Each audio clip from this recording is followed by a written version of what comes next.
అందరికీ నమస్కారం. ఈరోజు భగవద్గీత షష్ఠోధ్యాయంలోని 3, 4 శ్లోకాల గురించి తెలుసుకుందాం.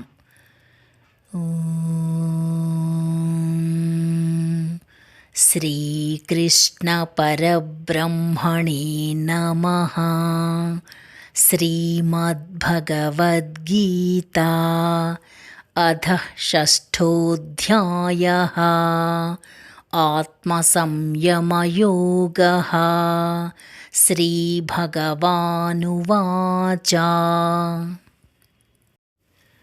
ఆరురుక్షోర్మునేర్యోగం కర్మకారణముచ్యతే. యోగారూఢస్య తస్యైవ శమః కారణముచ్యతే. యోగారూఢ స్థితిని పొందగోరు మరణశీరుడైన పురుషునకు నిష్కామ కర్మాచరణము వలననే యోగ ప్రాప్తి కలుగును. యోగారూఢుడైన పురుషునకు సర్వ సంకల్పరాహిత్యమే మోక్షప్రాప్తికి మూలము.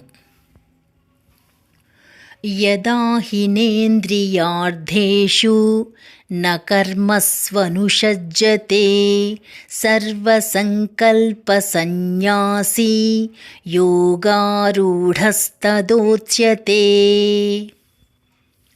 ఇంద్రియ భోగముల యందును కర్మల యందును ఆసక్తుడు కాక సర్వ సంకల్పములను త్యజించిన పురుషుడు యోగారూఢుడని చెప్పబడును.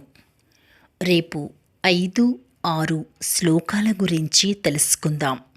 డిస్క్రిప్షన్లో శ్లోకం భావం కూడా ఉంటాయి, చూస్తూ వినవచ్చు.